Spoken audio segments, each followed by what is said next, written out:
Hello, everyone. This is Dena Davis, CEO of Davis Hill LLC, also known as Davis Hill Coaching and Consulting. I've spent my whole life in HR building organizations and helping them find top talent. And one of the things that has done is given me a unique perspective into how that talent is able to take businesses to the next level. And we want to share some of that with you through the business breakdown. Business breakdown, it's for business minded and intellectually curious people. We break down key business topics into digestible parts through the lens of those who actually do the work so that business owners and entrepreneurs can find out different ways that they can use these talents to help improve or accelerate their business. So I'm here with my guest today. Very excited to get this conversation underway. Now we can be human beings, right? We can go through all that identification stuff here. So I want to first say thank you and welcome my guest, Miss Kelly Lawrence. And Kelly Lawrence is with, I'll go ahead and let you introduce yourself. Go ahead, Kelly. Dena, thanks. Great to be here with you today. I am the CEO of Lawrence Innovation. It's a business advisory where we help leaders accelerate growth. Awesome. Well, when we say accelerate growth, that's a very interesting topic because honestly, like you said, that could go a couple of different ways. And so one of the things we want to do is really understand a little bit about what that means, what your talents are, and some different ways that, again, business owners might be able to utilize your skills or expertise to help their business. So let's break this down a little bit, Kelly. So tell us a little bit about yourself and a little bit about your organization. Absolutely. So I'm the one that everybody brings in when they want to generate new business. So let's say they want new markets, they're trying to expand with new products or new services, or maybe there's a global pandemic and they need to pivot. So I'm the one that they call. I've spent over 20 years working with a variety of different companies from startups all the way up to Fortune 100s. Background with Moen Faucets, Fortune Brands Company, and also Berkshire Hathaway's Lubrizol, where I was managing strategic innovation, global marketing, and building new businesses within that area. So now I help my clients accelerate their growth, and client sizes range from $1 million all the way up to upwards of 15 billion. So it's really not about size, Dena. It's really all about mindset and wanting to improve understanding customer unmet needs.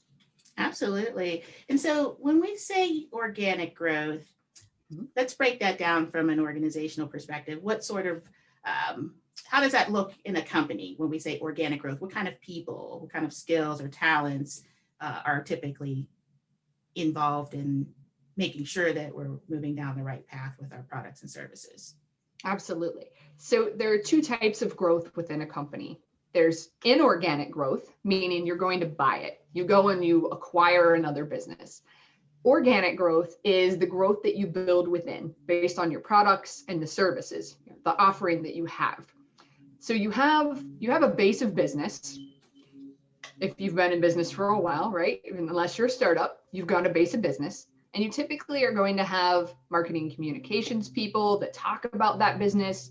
You'll have salespeople that go and service customers, maybe some client relationship managers or customer service that handle and process orders.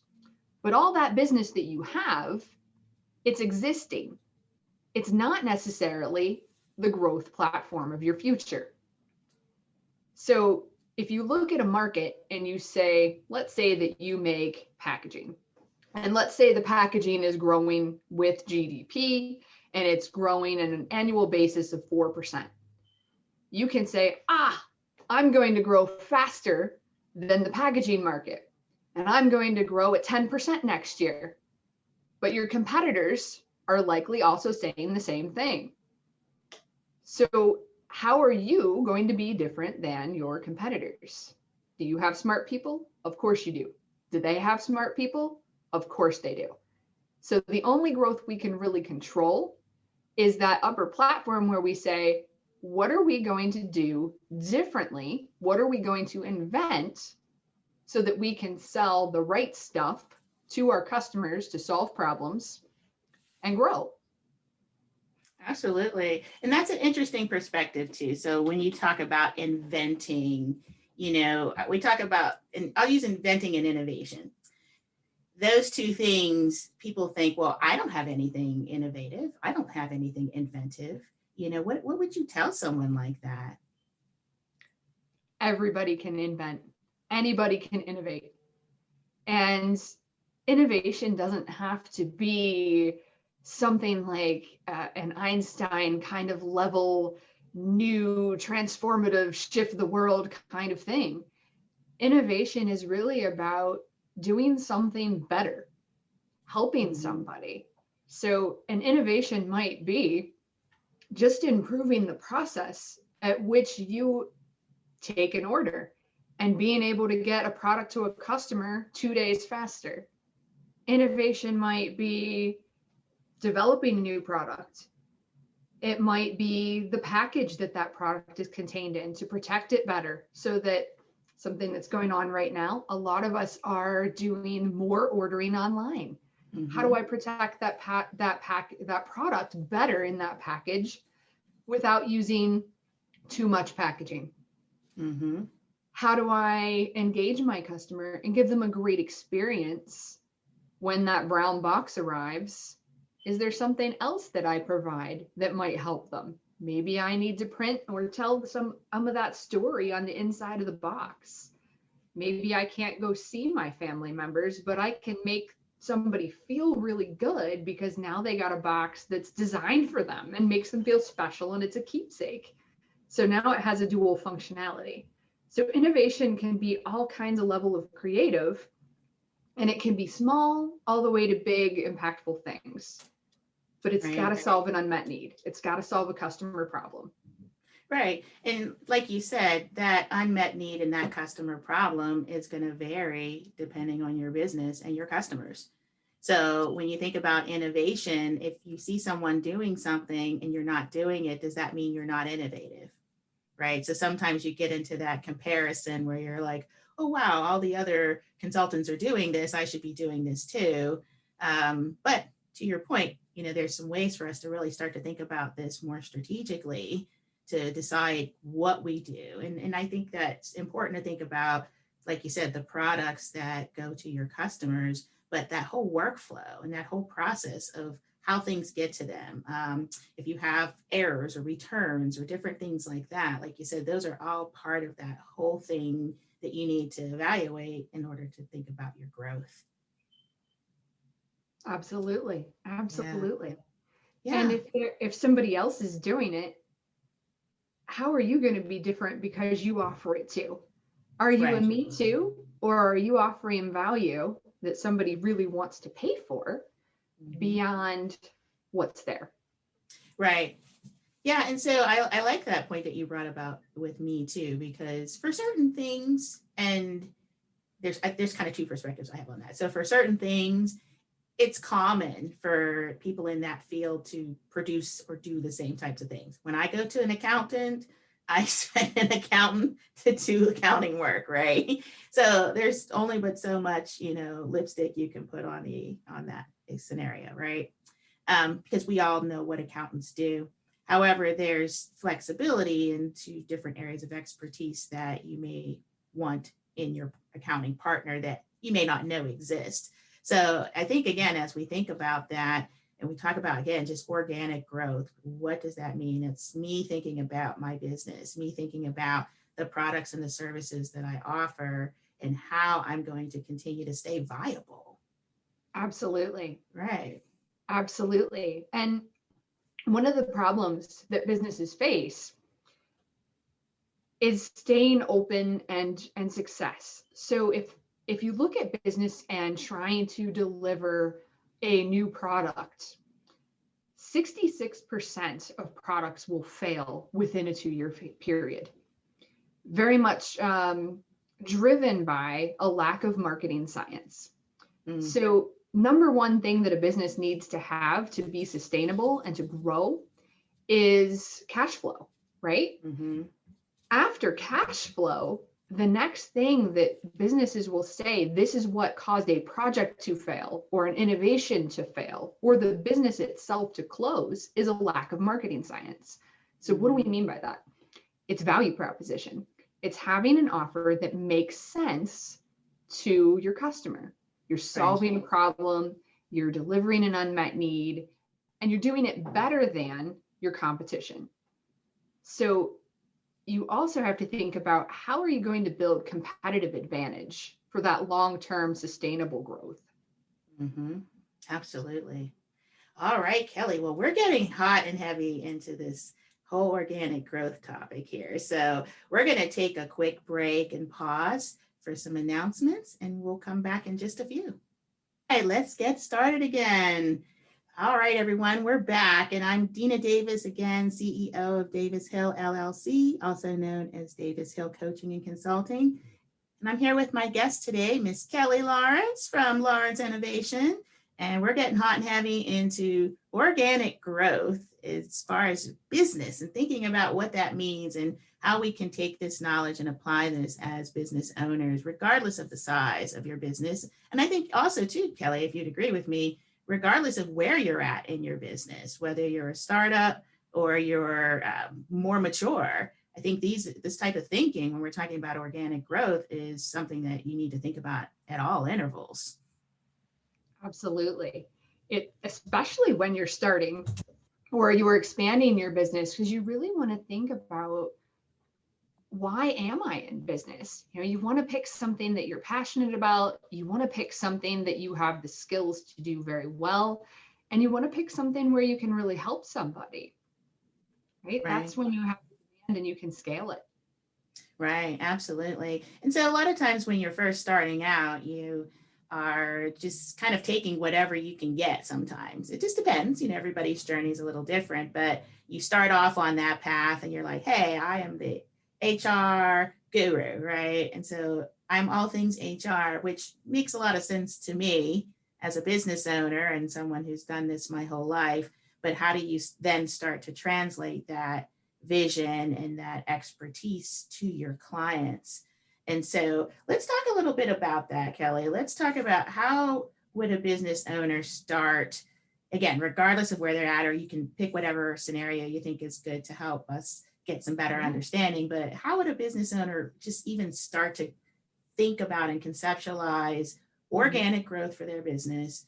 And how do we start to make this real? Absolutely. There's a great article by Harvard Business Review, and it talks about, do I have a strategy? Mm-hmm. And it's a great read. So that's one of the wonderful places to start. It's maybe 8 or 10 pages, and you can read it in 15 or so minutes and really kind of think about that. Mm-hmm. And it challenges you to think about, who am I selling to? Why am I selling to them? How do I reach them? How am I different? And what are the things that I need to do to really serve them well? And I can't do everything at once. So what order am I going to do it? And that's kind of the top level, right? Mm-hmm. So once you have that mapped out, kind of the where, the what, the why, and the when, you're kind of going, okay, I have all these different, maybe you have all these different opportunities to get into. And maybe I'm trying to assess and decide between opportunity 1 and opportunity 2. So I need to think about, how big is it? What's big enough to matter for my organization that's going to take my time and that of my employees? Where can I get the biggest return? And how fast is that going to come? And the larger the organization, I would say the more frequently that question is asked. Yeah. And the reviews are certainly heightened in those situations. Yeah. So if you have a board, your board is probably asking you those questions. They want to know, how much are you going to grow? How fast are you going to do it? And why should I believe you? Mm-hmm. And those questions are actually the same questions that your customers are asking of you. They're saying, why should I buy your product? What's it going to do for me? And why do I believe you? So if we start thinking about all this big growth stuff in the context of, so what? What's it going to do for me? Why should I do that? It can really help break it down and make it a lot less intimidating. Mm-hmm. Yeah, and that's exactly what is why we do this show, is to break things down, because a lot of times, like you said, for us as business owners, we know what we know about our areas of expertise, and that's, like you said, a large reason why we've decided to start the business, fundamentally. And when you're in that, there's all these other parts of running a business that sometimes people are shocked that exist. I see that a lot in my world as well, especially on the people side. They're like, I didn't know I was going to have all this when I hired people. Well, that's what happens. It's like getting married, you got a whole set of contractual and legal responsibilities to each other once you have an employee. And so for us as business owners, again, regardless of your size, regardless of where you're at, these are things I think are very important to think about. You have some startups. So I've had a couple of clients, they're startups that have just taken off just from the beginning like crazy. And so even for someone in a situation like that, okay, do you want to continue this level of growth? Does this make sense? Is this scalable? Are you able to maintain this level? And so those types of situations also, so it's not always you're coming from a place of deficit. Sometimes you're coming from a place where you said, like, I have multiple offers, or I have multiple clients that I could be working with. And I need some way to start to make sense of where I'm going to be the best fit for them, in that respect. And I think a lot of that questioning comes down to what you're saying. What value am I providing to the customers? So Kelly, what kind of clients do you typically work with Lawrence Innovations? Yeah, most of my clients tend to be B2B, so they sell to other businesses. Most of them differentiate on technology leadership. There are three legs to the stool. Typically, you either are differentiating on having the best technology, you're always innovating to have the best product, or you're differentiating on manufacturing excellence, where you provide the lowest cost. Think Walmart. Yeah. Or you have customer intimacy, the best overall solution. Some might say the best value. So my clients are usually in that technology leadership bucket, but they're trying to improve their level of customer intimacy. They want to provide the best total offer. They want to get better at understanding their customers' needs. Yeah, and it's awesome that you say that, because understanding your customers' needs, there's that paradigm I think about, because I think about it like right and left brain. So there's the customers that are going to be very drawn to the information, and they're going to be very drawn to the data and the white papers and whatever else is pertinent to your field. Then you have the other side that's more driven by maybe sometimes their peers, right? Which is kind of more coming from a right brain side, where it's a belonging, or it's more of an intrinsic type of, I guess, a feeling that someone has a connection to that. So Kelly, how do you help leaders to discern through that? Because again, you're going to have some people really want the raw, give me the information, let me read it. Others are going to be like, I don't really feel like that today. It's very much understanding where your customer is, right? So one of the great tools, particularly for small business, is the EOS program through Traction, which really breaks down business into some of the basic areas to say, do you have a vision? So we talked about, do you have a strategy? Strategy is a part of having that vision. Who are we today? What do we do? What do we offer? Why are we unique? What's our 1-year plan? And that should actually be a sales target. What is our top line revenue growth plan? And what is our profitability plan? What does that look like in 3 years? What does that look in 5 years? What does it look like in 10 years? And how do we know we're making progress? So one of the things that we do and where we start is what's happening, an analysis of your current state. and we really go through, what are the issues? What's keeping you up at night? What are you worried about? Where are you having to spend your time putting out fires? And that can be, whether you're coming, to your point or from earlier, a place of deficit, or even the companies that are on that fast growth trajectory already. We all have those things. So really getting a comprehensive understanding, here are the issues that are facing you. Which ones do we need to prioritize to solve? What's going to make the biggest difference? And so when we look at that, here's where we want to be in a year, here's where we want to be in 3 years. We also say, okay, what's the ideal state? What does our company look like in 3 years? And to get there, we also say, well, what are our values? What do we and our employees value? And how do we want to communicate that to our customers? And a lot of folks, ethics and integrity and honesty and having a fun workplace, all of those are values. And if they're important to you, you want to make sure that your employees know that they're important to you and your customers know that they're important to you. So it all starts with vision, Dena. Absolutely. And, we're going to have to do another segment because now we're getting into the culture, which is my wheelhouse here. So I'm going to, critical. Yes, it sure is. So we're going to have to book another session to go into that topic a little deeper. But we'll go ahead and take another break here. It's a perfect opportunity. So we'll take a short break and we'll be with you in just a moment. All right, we're back. Thank you, everyone. So again, this is Dena Davis here, CEO of Davis Hill LLC, also known as Davis Hill Coaching and Consulting, with my guest, Miss Kelly Lawrence from Lawrence Innovations. We've been having a really deep breakdown discussion about organic growth and what does that mean for business owners.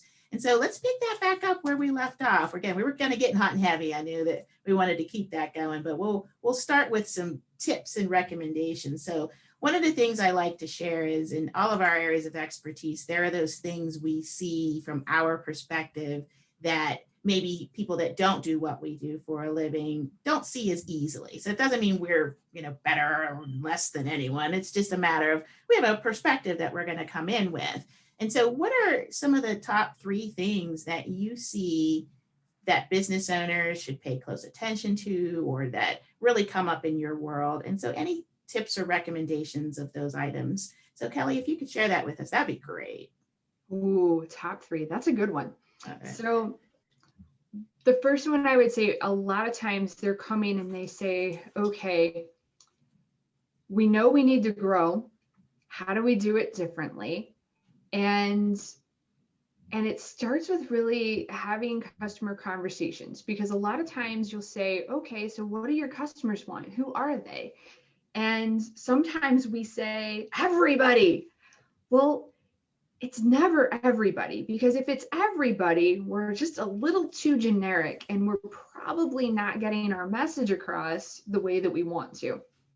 So the first part of it is something I'm going to call segmentation. It's really getting clear on who you are, what you're doing, and why you're doing it. And it comes back to so what. So a value proposition, if you think about the iPhone, from a consumer product that we're all familiar with, love or hate Apple, everybody knows about it, right? And it was really designed to be that thing that you could customize, be it the external color of it, the size of it, but everything on it is your personal choice. You choose the apps, you choose what you do with it and how often you're on that thing. And I'll tell you, mine has taken over a larger portion of my life than I ever intended, right? Yeah, I have a couple of them. How did they do that, right? How did they do that, Dena? But yeah. They understood, right? They understood the need that people have for connectivity. They understood that I want some flexibility in my communications, and that sometimes I want to text, sometimes I want to call, sometimes I want to email, sometimes I want to FaceTime, I want a video, I want to Zoom. And so they enabled that functionality and gave me choice, right? So because they gave me that choice and they made it all about me and to decide how I want to use it, That's the value proposition, right? So, Mm-hmm. so when I say, so what? Why do I buy an iPhone? Oh, because it lets me work and interact with people the way that I want to. And so that's an example of when somebody says, okay, buy this product that I have, buy this car that I'm selling you. Well, Mm-hmm. why do I need that car? Why is it right for me?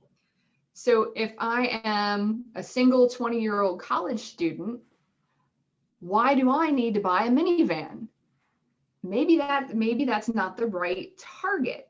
Right. So anybody could buy that minivan, but me as a 20-year-old college student who is not married and doesn't have kids, that might not make sense. Mm-hmm. But at the same time, if you try to sell me a hybrid vehicle that is lower cost for my transportation and I can transport enough friends, that might be great and it might be better for my budget.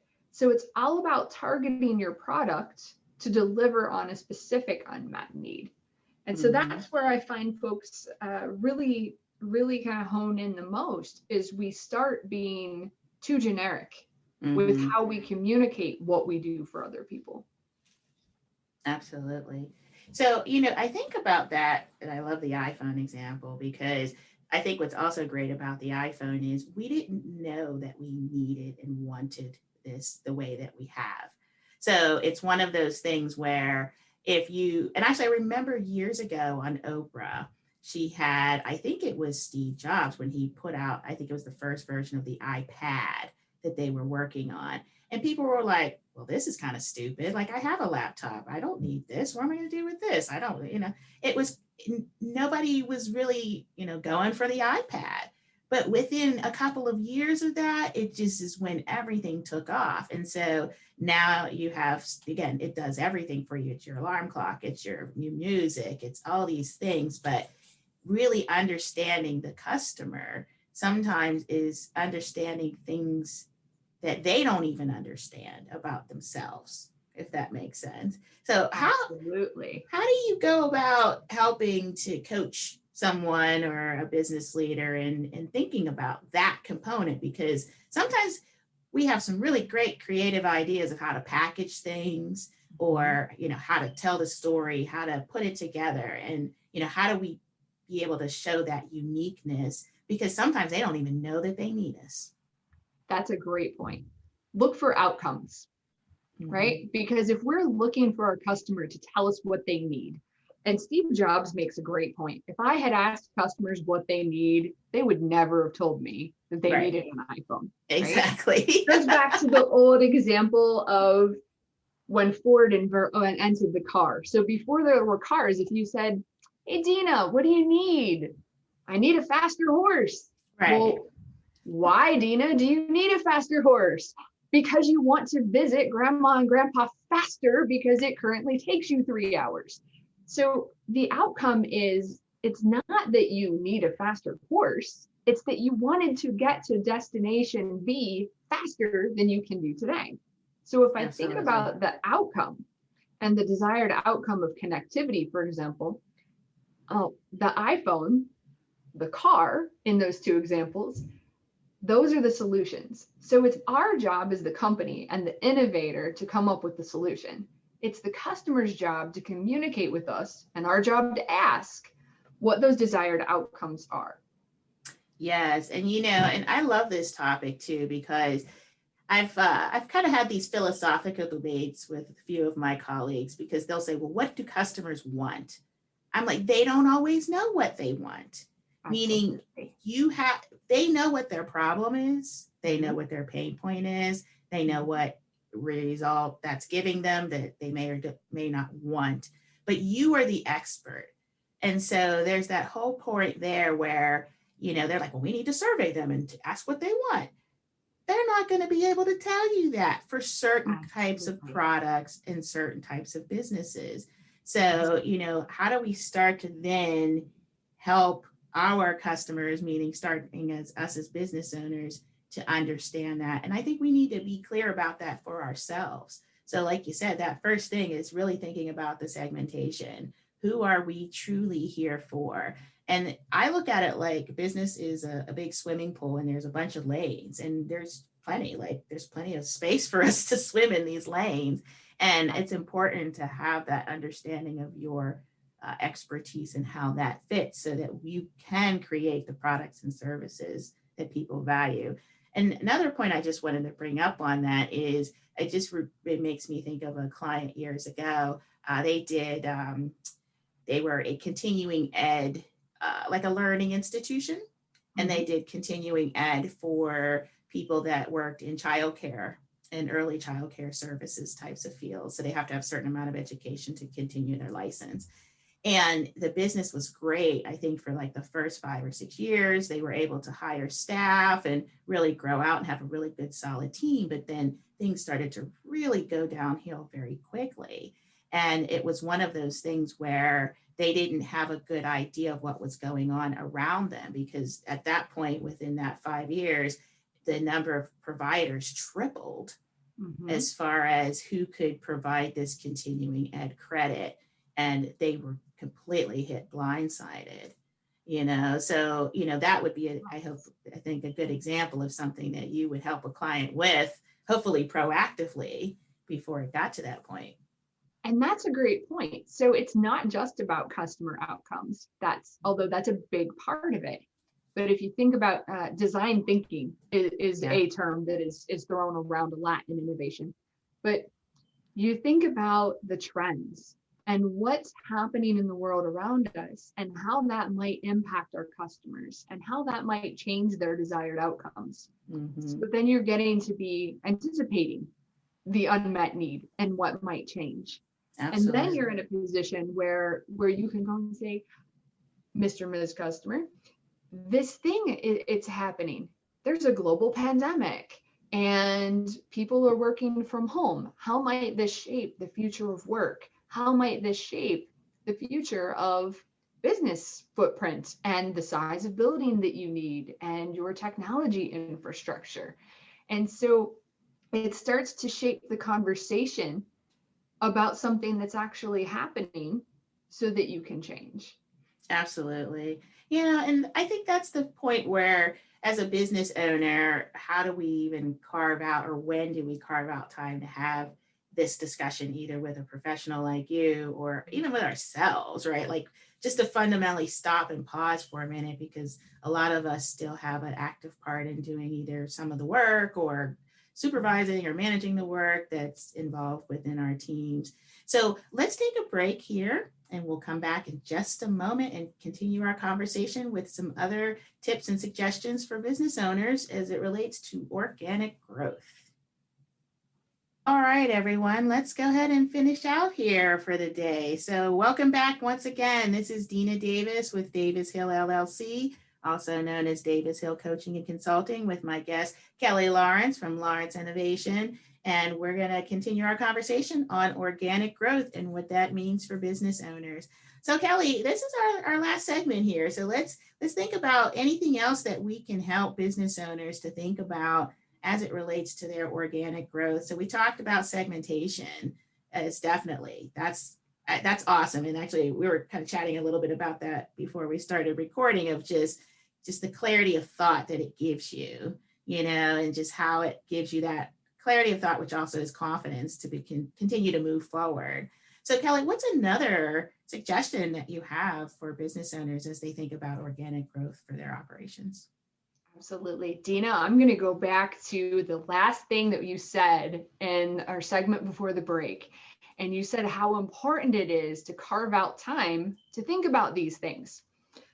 One of my favorite books is The Ultimate Sales Machine, and it was written by Chet Holmes. And before he passed away, Chet Holmes helped Charlie Munger as a part of Berkshire Hathaway and what have you in his career. And he was a key salesperson. And what Chet would suggest is for every business owner to block time in your calendar, literally block off, schedule an hour each week to say, this is the time I am going to work on my business, not in my business. And he also challenges, and I love this, how many times as leaders, do we have somebody knock on the door, or worse, just barge in? Got a minute? And Chet says, no, don't take got a minutes. He says, literally block off time with your team, schedule one-on-ones, have a weekly team meeting, but don't take the got a minute. If they really need you to solve the problem, schedule the time on the calendar, but encourage your team to take ownership, to take leadership, and to bring you the solution rather than bringing you the problem. And so many times as leaders, especially in smaller organizations, family-owned business, entrepreneurial cultures, we tend to take on the problem. Mm-hmm. We take on everything. We take do. on the problem, the solution, the implementation, anything that comes with it. And that's, I think, again, one of the most important things that I hope our listeners hear out of our conversations is there are great talented people out there that will help you to be able to either run your business effectively or make the right decisions. And that's why the business breakdown exists, is we want our listeners to be able to understand business from different levels, different angles, different perspectives, so that they can take some of that insight and think about what that means for them. And sometimes that means that they can get a couple of tips from us and they'll take what resonates and that will help them in some way. Other times it's insight into saying, oh my God, I feel so good now knowing that there are people out there that I can call and I don't have to figure all this stuff out myself. And so I think just that whole community of understanding of different people's talents and what we do and how we help businesses be successful, I think that's invaluable. Absolutely. Absolutely. And Dena, to your point, our employees, our team members, they want to be successful. Yes. And so if you go in with that mindset, and so whether it's innovation or managing your team, having that positive mindset makes a massive difference. And if you say, okay, I'm going to commit that I am, as the owner of this business, the president of the business, a leader in the business, regardless of size, I'm going to work on the business rather than in the business. And I'm going to empower my people. What does that look like? Yes. One of the things that I've seen really help and make a dramatic difference in some of my clients is just setting goals, and the right kind of goals, and saying, okay, remember when we talked about our plan, we talked about our vision, we said, okay, we have a 1-year plan. What does that look like? So the leader usually has accountability for delivering that number, that top line number, but the leader can't do it alone. Right. So the leader has to identify who in the organization is accountable to help. So accountability becomes really important. And then you give your team stretch goals with quarterly milestones. And then you're meeting that weekly meeting where you carved out that time so it's very focused to solve the problems and move things forward, so that you can eliminate all the, hey boss, got a minute? Interruption. Right. It's a really focused 1 hour, maybe it's a 2-hour meeting a week rather than all the time. Now you can focus on solving those issues you've identified. Absolutely. And as they progress towards those milestones, now you can help them out. When they hit a hurdle, you can help them clear the hurdle, because that's your job, right? It's to empower them to be successful. Yes. That's what enables those growth goals to be hit. And that's what helps you achieve that organic growth number. It's that investment in your team and that trust in yourself to let them go and do.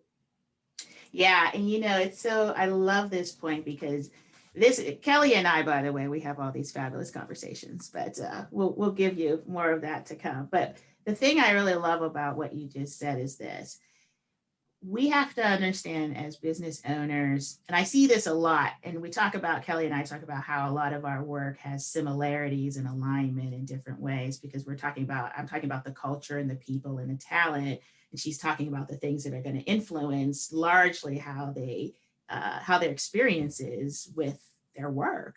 And so when I think about that, I think of a couple of things. Is one, sometimes businesses I see, especially starting off, they feel like they're just going to hire someone and that person's going to come in and figure it all out. And I say to them, well, okay, that can certainly work. But most people, they want to come in and they want you to train them on the system. You know what I mean? So you're better off by having a system that you bring someone into that you train them on versus expecting someone to figure it out each time. And so that comes down to what you're thinking of, making sure you're intentional. And it's not just we've done all this work creating the right products and services, and we've done the strategic thinking, we've looked at the market, we've considered the unmet needs, but then you drop the ball because we just say, okay, now I got to hurry up and hire someone that's going to go do all this. And so there's pieces to this puzzle that make sense to bring along together versus tacking them on kind of at the end or at the beginning. And usually for me, in my perspective, people are the tack on. So we kind of think about our people after the fact of what we're doing, not as part of that conversation. And I think that, but what we both do is just so critical because we need both components to work.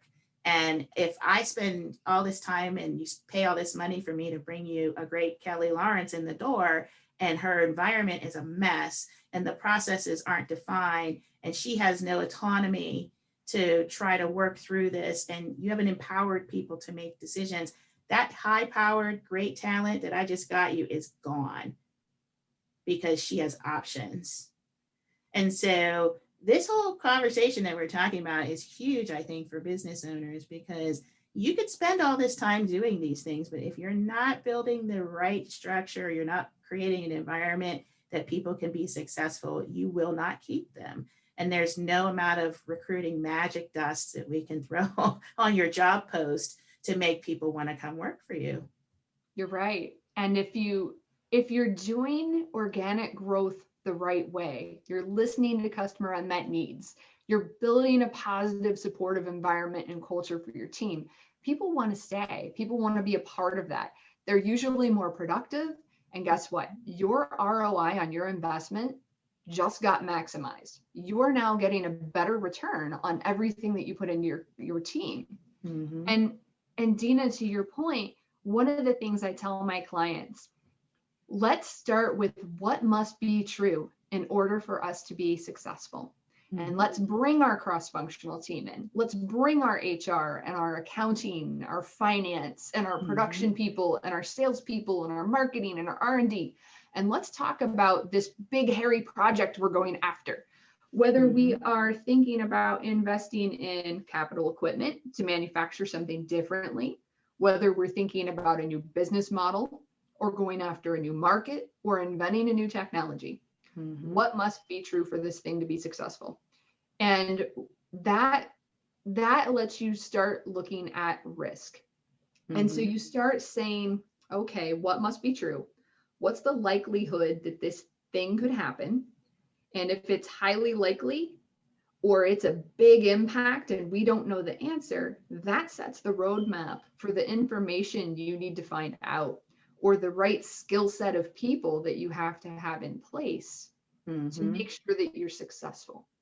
Absolutely. And now you've started reducing the risk and you can start placing small bets to make a difference rather than feeling like, oh my gosh, I have to invest millions of dollars and how am I going to do this? Right. No, it's incremental bets so that you can win big and do it right. Absolutely. And sometimes, like I say, same thing I say on the talent side, sometimes it's a person, sometimes it's people, because they say, I need to hire a such and such. It's like, no, you need a this or that and the other and the third. Like that's the team that comes together for that. So I appreciate your time, Ms. Kelly. That's all the time we have for today. And so we'll go ahead and wrap it up. But again, thank you so much. This is honestly one of my dreams. I love doing this. I love talking about business. It's not anything different for me to be talking about business than talking about cooking. It's just a natural part of life. I enjoy it. I think it's exciting. And, just really seeing people's dreams come true. whether it's us helping out our clients or, like in certain cases, I help people find jobs. So these types of things, it's rewarding when your clients, they get it and they start speaking your language and the wheels turn and you're like, there you go. And so I know you have a lot of that same type of satisfaction in your work, Kelly. And we appreciate what you do for all of us and hope to see more of you in the future. Thanks, Dena. This has been great. Thank you for everything you're doing for all of us too. Awesome. Well, thanks again. And thank you all for listening today for the business breakdown. Again, our topic, organic growth. And our guest, Kelly Lawrence with Kelly Lawrence with Lawrence Innovation, hosted by Dena Davis with Davis Hill LLC, also known as Davis Hill Coaching and Consulting. Thank you all very much. Have an awesome day. Take care.